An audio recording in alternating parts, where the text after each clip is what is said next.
Shalom. Ya, kita kembali di minggu ini. Ini minggu tanggal 30 Agustus 2020. Kita bersyukur selalu ya kalau kita masih ketemu, ini anugerah Tuhan. Karena yang memegang hidup adalah Tuhan, dan kalau ada pada kita itu pemberiannya, maka sepatutnya kita mengucap syukur kepada Dia. Ucapan syukur kita kali ini biarlah kita mau beribadah dan kita mau merenungkan firman Tuhan sebagai rasa syukur kita kepada Allah si pemberi hidup. Nah, kita masih di minggu-minggu misi untuk bulan misi tahun ini, dan ini minggu terakhir untuk bulan misi di tahun 2020. Nah, karena itu saya mau mengangkat satu tema untuk minggu terakhir dari bulan misi ini, berbicara tentang misi dan akhir dari segalanya. Sekali lagi, misi dan akhir dari segalanya. Dasar firman Tuhan terambil di dalam Matius 24 ayat 14. Dan Injil Kerajaan ini akan diberitakan di seluruh dunia menjadi kesaksian bagi semua bangsa. Sesudah itu barulah tiba kesudahannya. Sekali lagi, dan Injil Kerajaan ini akan diberitakan di seluruh dunia menjadi kesaksian bagi semua bangsa. Sesudah itu barulah tiba kesudahannya. Wow.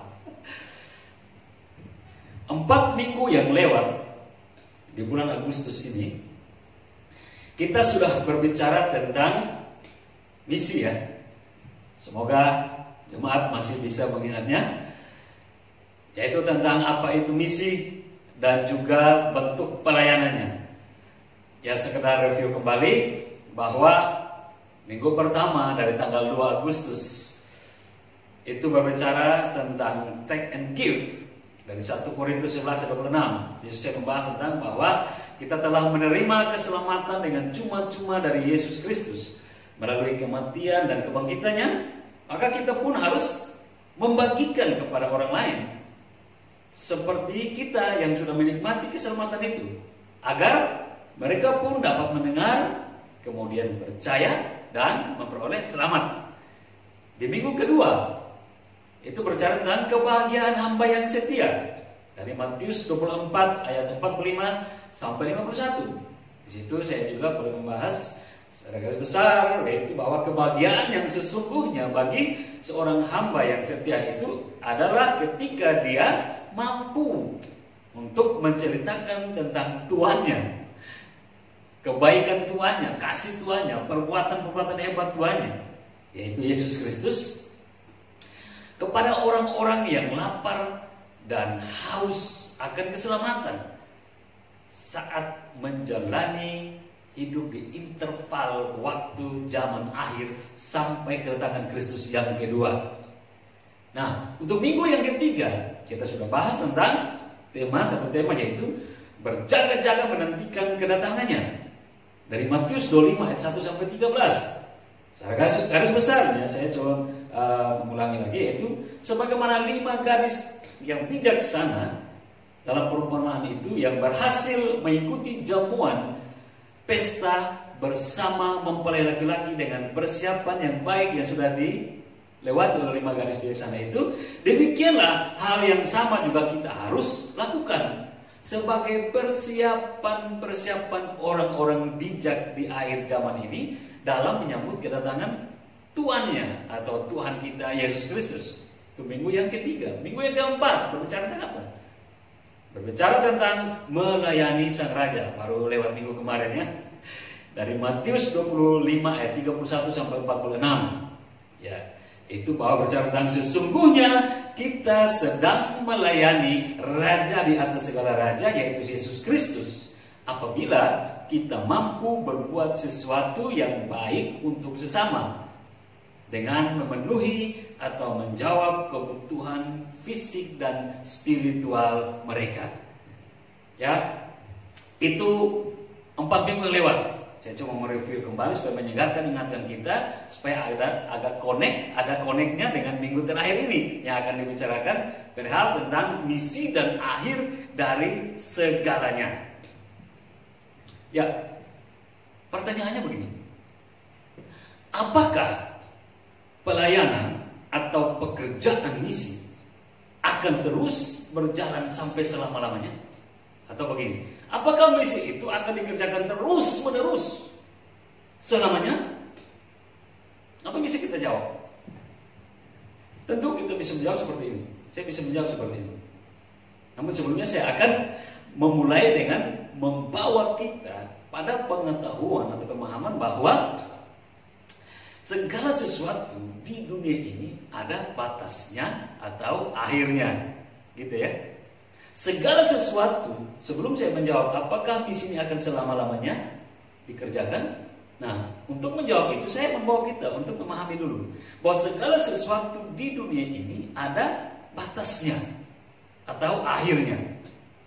Misal, ini contoh ya, kalau seseorang atau kita mengisi air di botol, pasti ada batasnya, karena kita isi seterusnya akan full, penuh botol itu, dan tidak mungkin kita akan isi terus, karena akan sia-sia, gitu ya, akan sia-sia. Tapi setelah udah penuh, ditutup, itu tetap ada batas.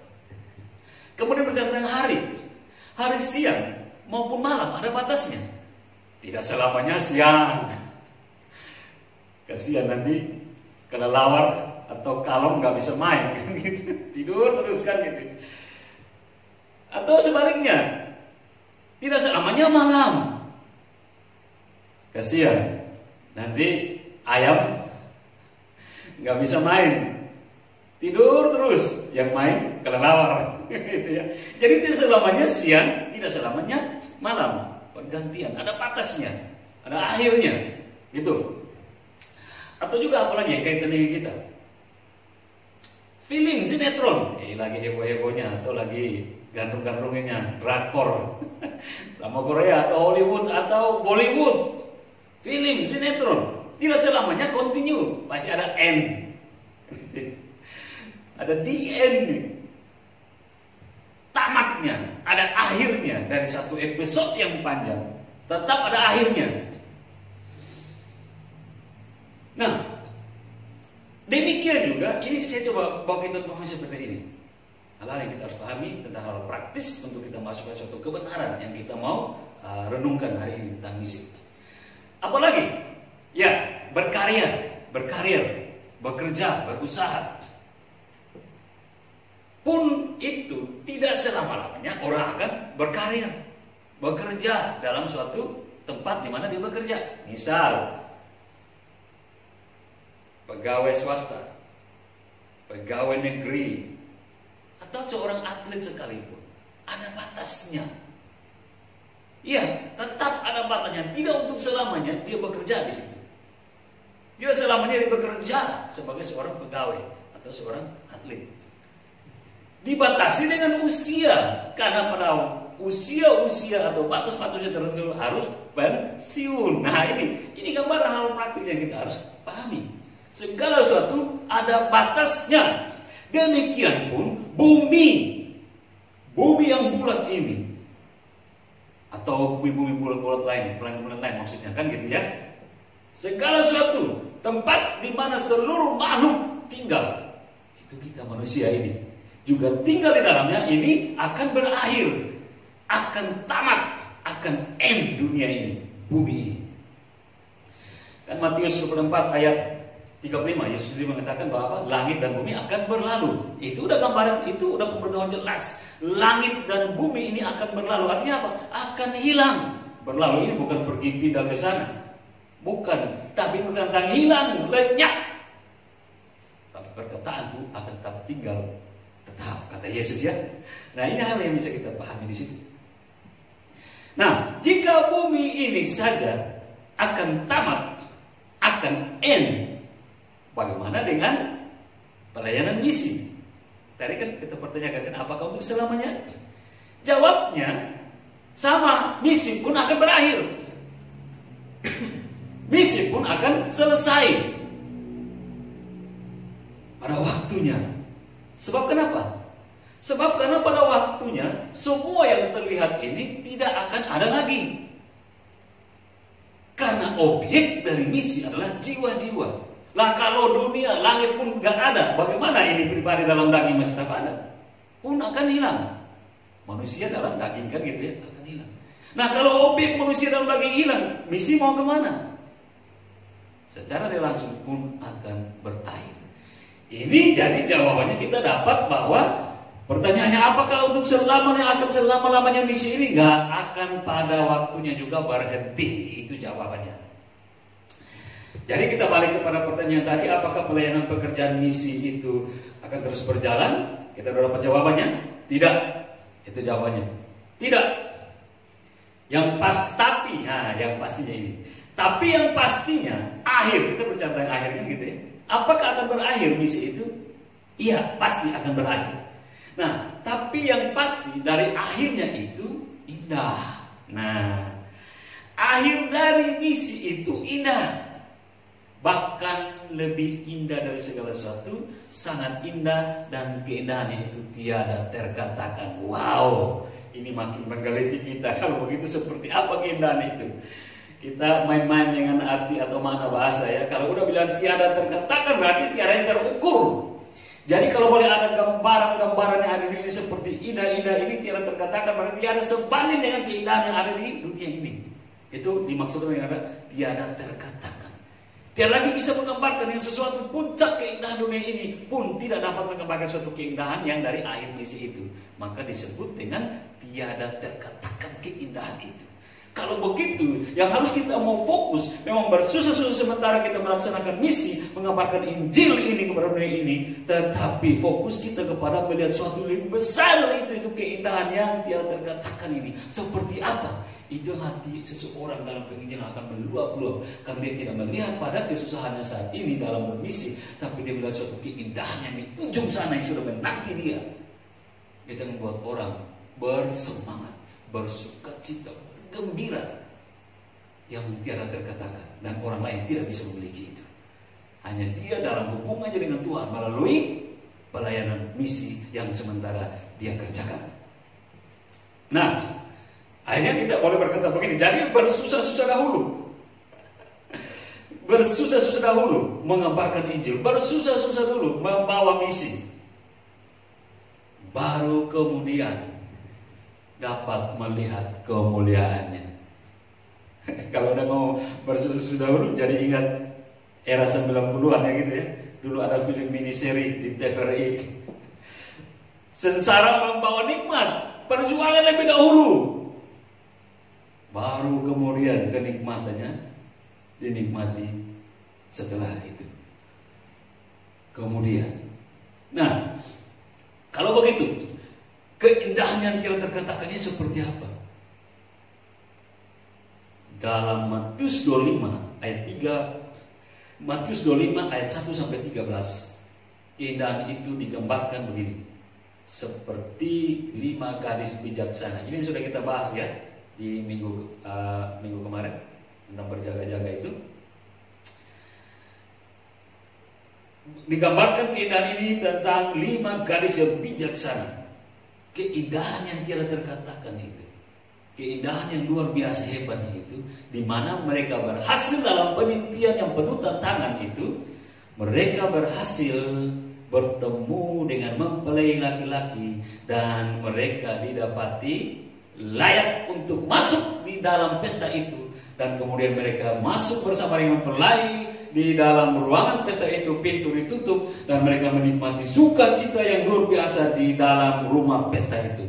Sementara ada 5 gadis yang bodoh lainnya menangis di luar yang tidak mendapatkannya. Ini dimaksudkan penggambaran tentang 5 gadis bodoh yang menangis karena penyesalan, dengan 5 gadis bijaksana yang menikmati sukacita yang tidak terkatakan dalam penantian panjang untuk menunggu sang mempelai laki-laki, dan mereka berhasil. Ini gambaran keindahan ini dari Matius 25 1 sampai 13.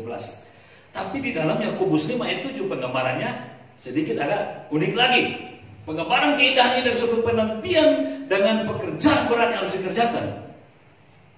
Dalam Yakobus 5 ayat 7 dikatakan begini, Digambarkan dengan kesukacitaan seorang petani yang berhasil memanen dengan baik.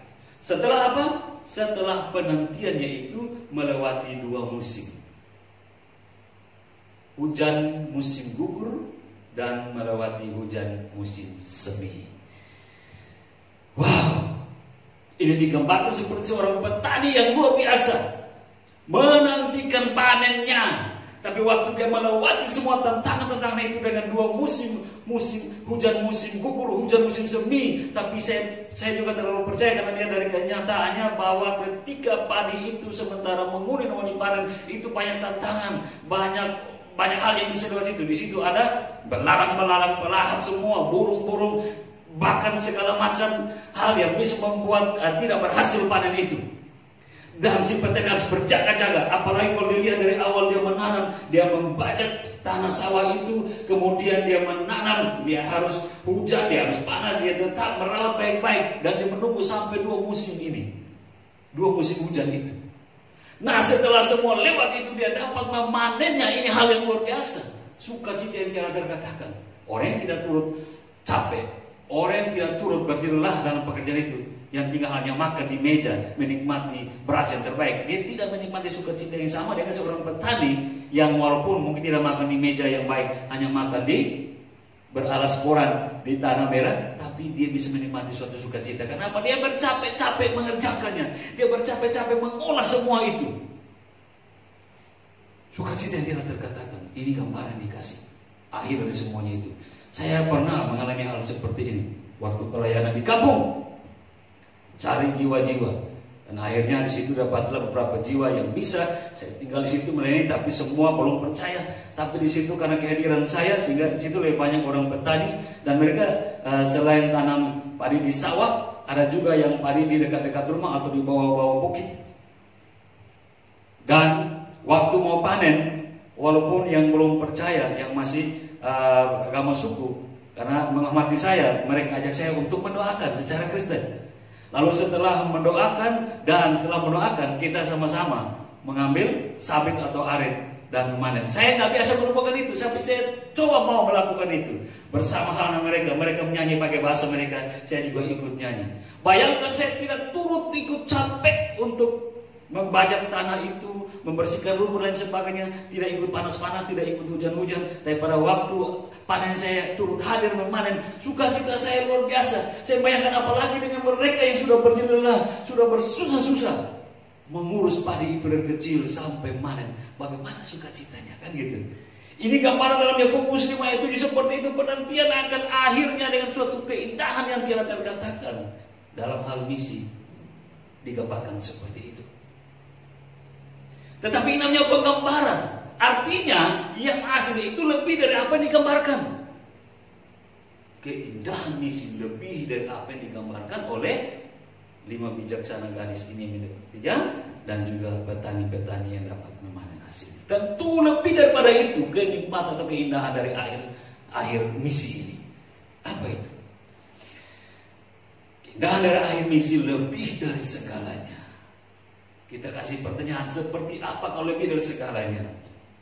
Kita akan bahas ini dalam renungan kali ini dengan tema misi dan akhir dari segalanya, dalam tema besar Sinode Gereja Kemahan Injil Indonesia yang berbicara tentang mempercepat kedatangan Sang Raja. Ya, kita mulai dari misi. Yang pertama, poin pertama kita bahas misi. Memang minggu pertama itu saya sudah bahas apa itu misi, banyak perspektif, tapi tujuannya sama. Nah, misi kali ini berdasarkan Matius 24 ayat 14.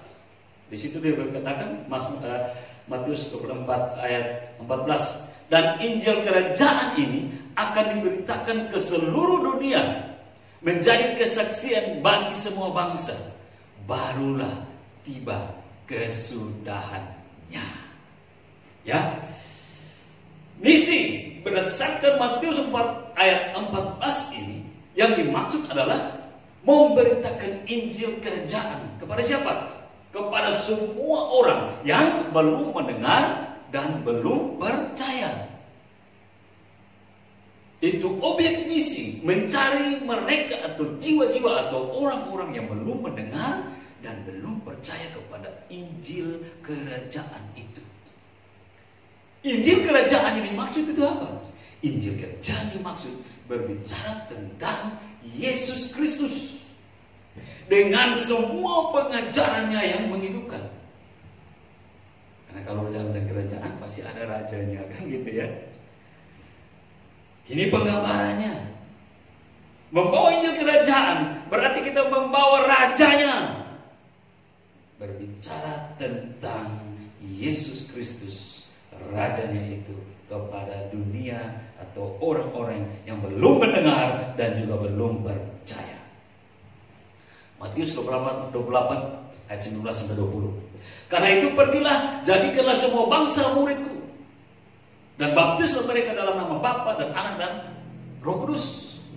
Dan adalah mereka melakukan segala sesuatu yang telah kuperintahkan kepadamu. Nah itu, bawalah nama Yesus dengan segala pekerjaannya, dengan segala pengajarannya yang menghidupkan itu kepada mereka yang masih mencari-cari. Ajarlah segala sesuatu yang telah kuperintahkan kepadamu. Artinya kita bawa pengajaran-pengajaran Kristus. Jangan bawa pengajaran-pengajaranmu jadi sesat. Jangan bawa pengajaran-pengajaran manusia.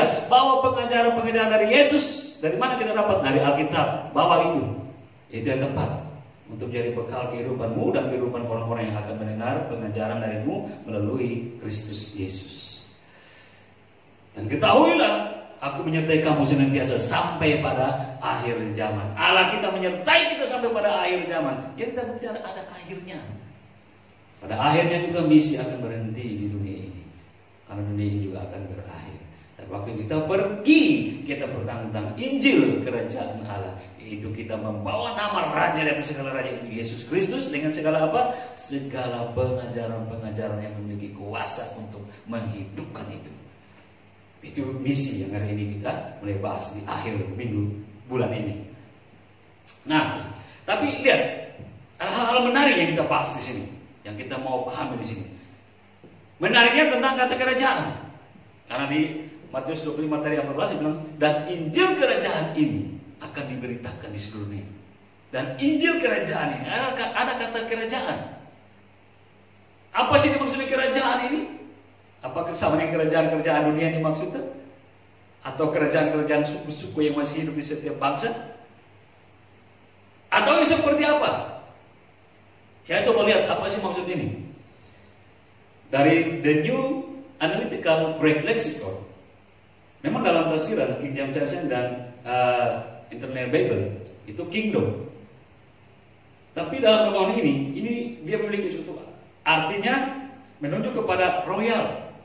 Royal ini berarti megah, kemegahan, suatu kerajaan yang penuh dengan kemegahan. Regal, kemudian royal, regal.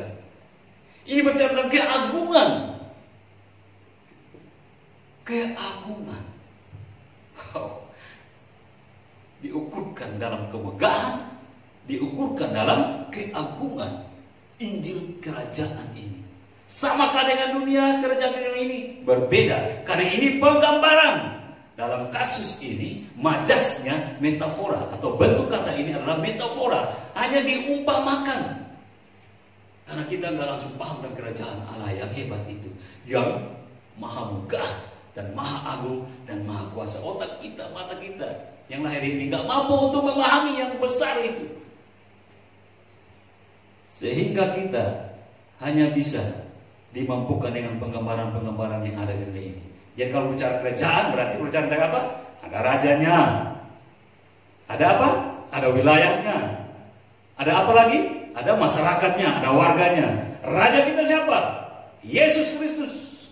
Wilayahnya surgawi yang menguasai seluruhnya.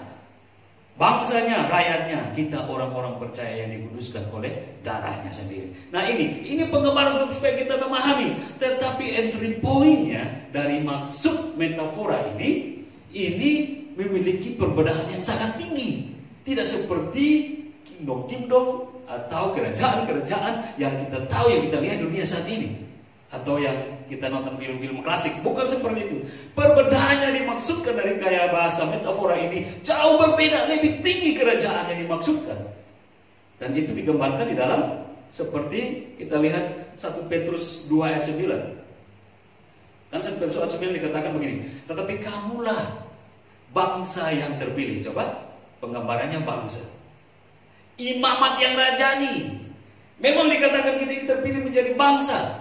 Artinya mereka seperti orang-orang dalam kumpulan suatu bangsa. Tapi tidak seperti bangsa Indonesia, tidak seperti bangsa Amerika, tidak seperti bangsa Afrika, dan lain segala macam bangsa yang kita tahu di dunia ini. Bukan. Posisinya lebih daripada itu. Ini majas atau kayak bahasa metafora yang mengumpamakan, membuat seperti, tapi sesungguhnya kastanya posisinya jauh berbeda, lebih tinggi.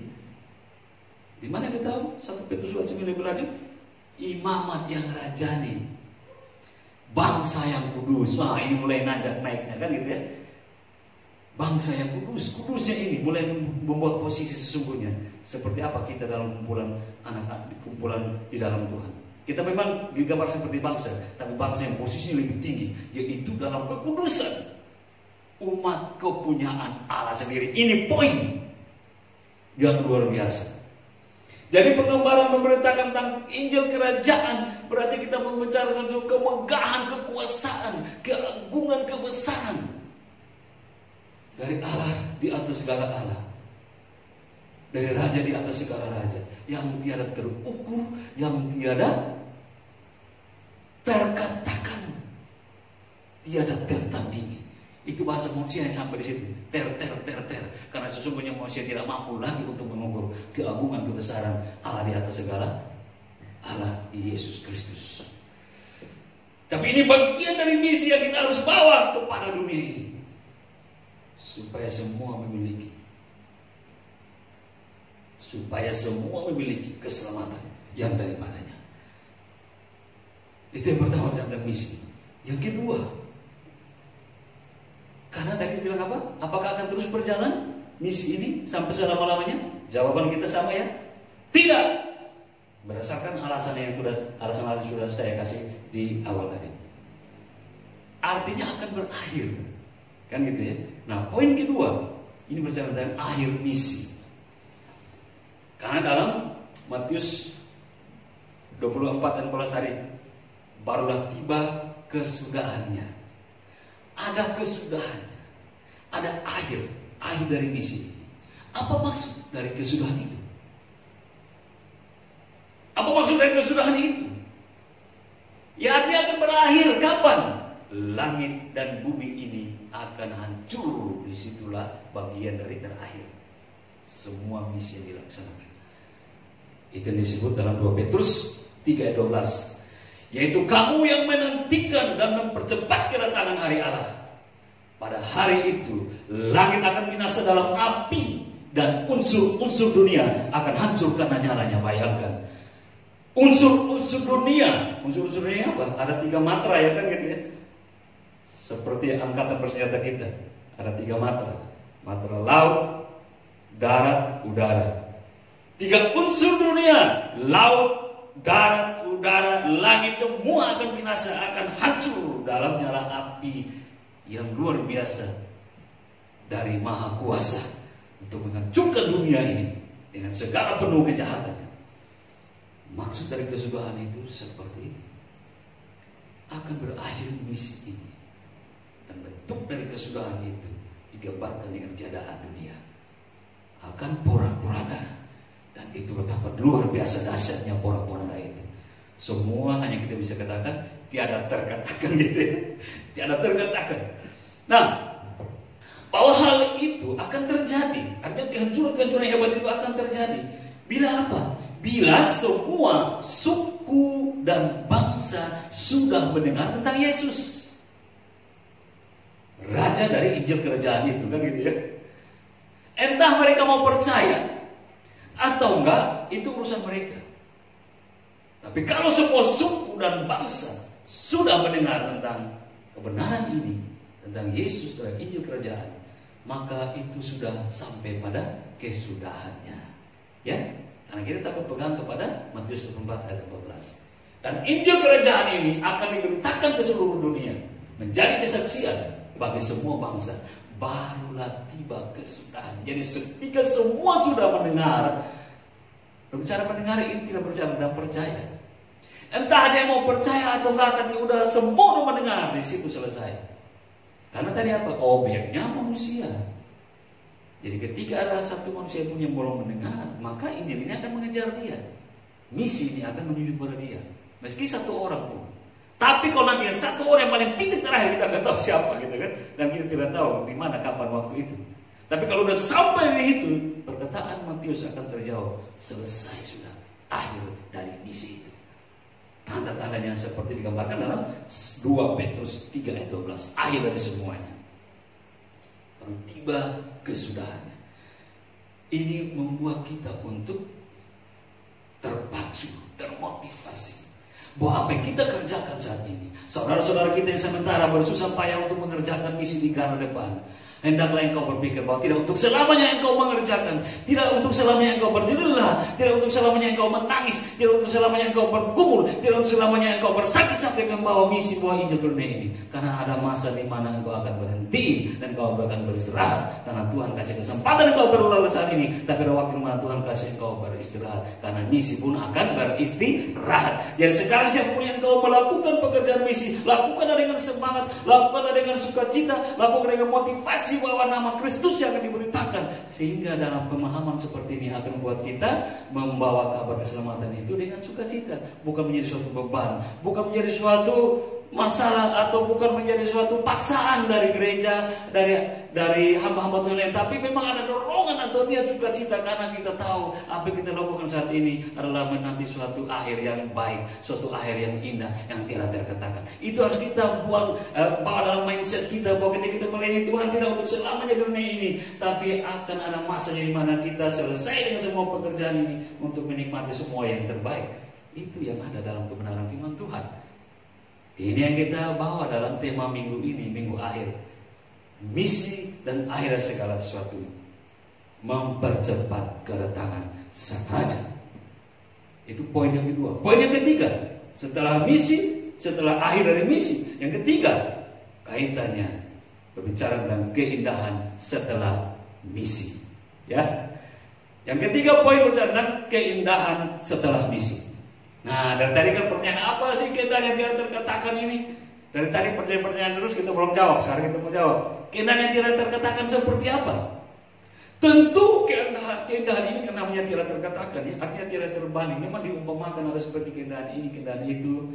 Tadi seperti 5 gadis bijaksana, atau seperti seorang petani yang berhasil memanen padinya lewat 2 musim hujan itu. Tapi ini apa gambaran? Hanya mau disamakan. Tapi sesungguhnya kenyataannya akan lebih dari itu. Yang tidak terkatakan jauh lebih dari segalanya. Yaitu apa keindahannya? Ini poinnya.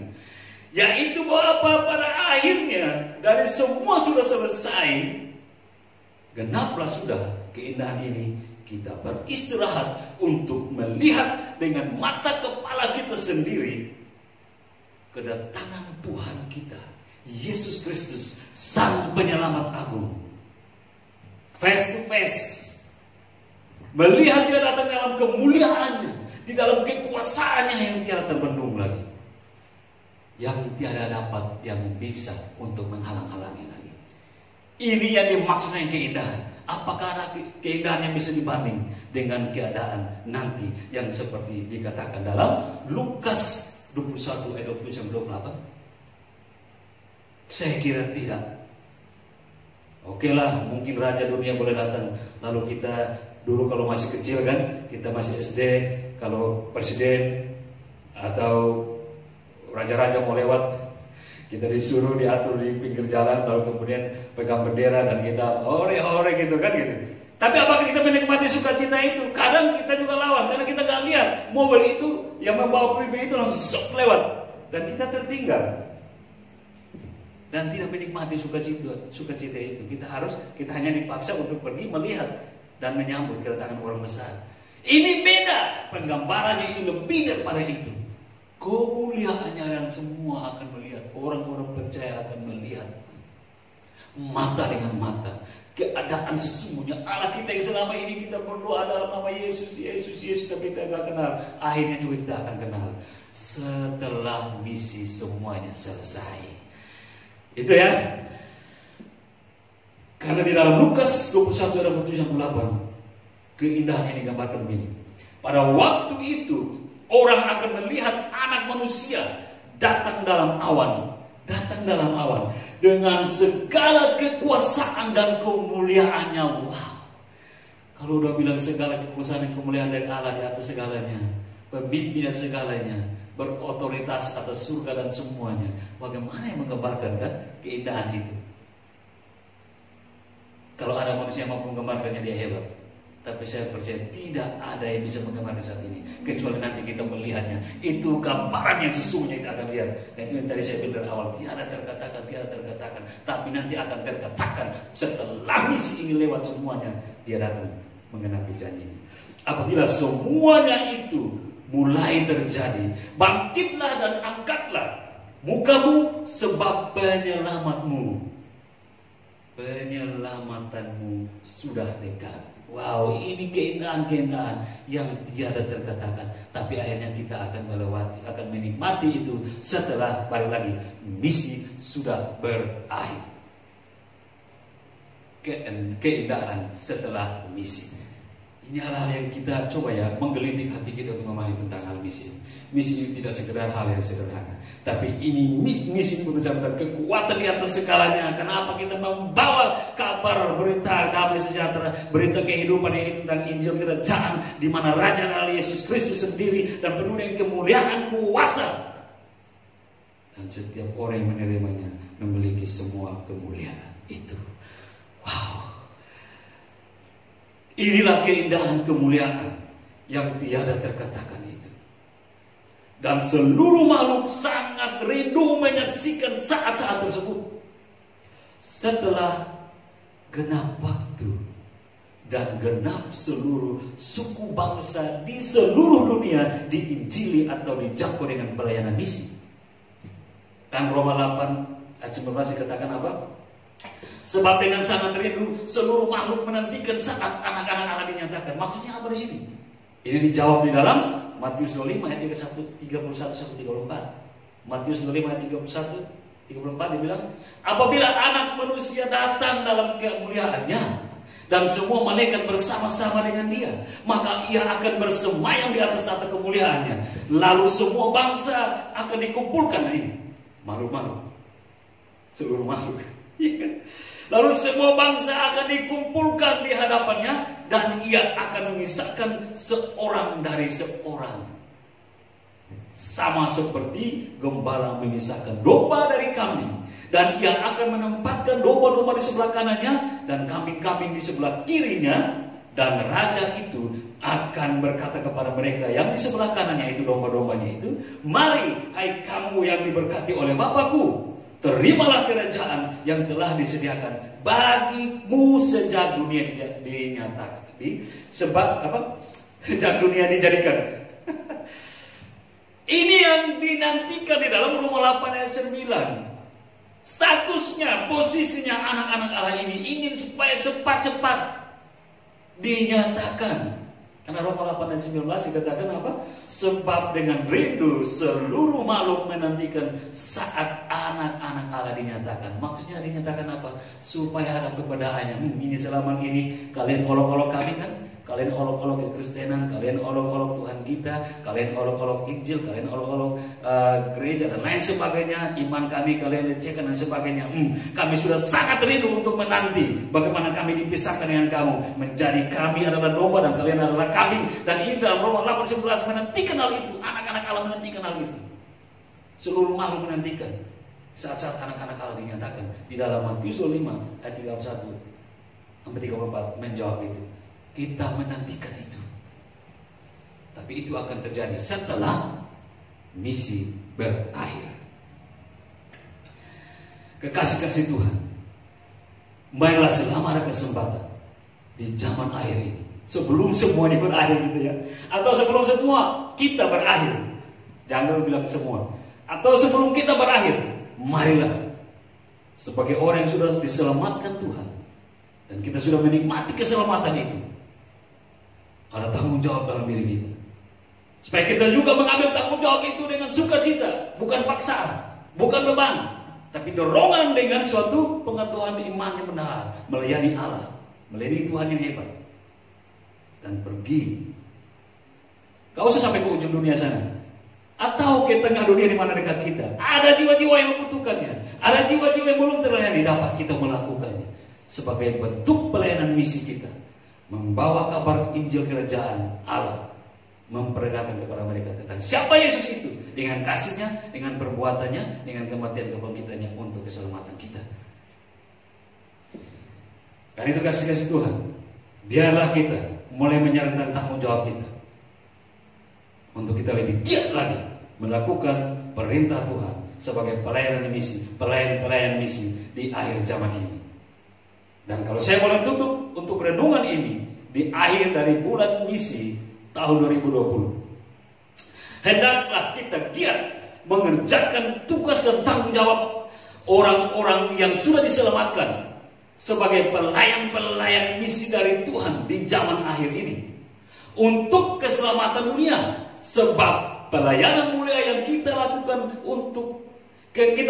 tidak untuk selamanya, karena pada akhirnya akan berhenti saat kedatangan Dia, yaitu Yesus Kristus, yang menjadi tokoh utama dalam pemberitaan Injil. Apabila pelayanan misi benar-benar sudah menjangkau seluruh bangsa, kaum, dan bahasa, itulah akhir dari segalanya yang bisa kita lihat saat ini, dan mempercepat kedatangan Sang Raja.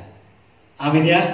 Mari lebih giat lagi untuk kita melakukan perintah Tuhan, membawa kabar keselamatan kepada dunia ini. Itu berarti kita mempercepat kedatangan Sang Raja kita, Allah di atas segalanya, Raja di atas segalanya. Dialah Yesus Kristus yang layak menerima puji-pujian dan hormat, sebab keselamatan yang sudah kita terima dari kematian dan kebangkitannya. Amin. Tuhan memberkati kita.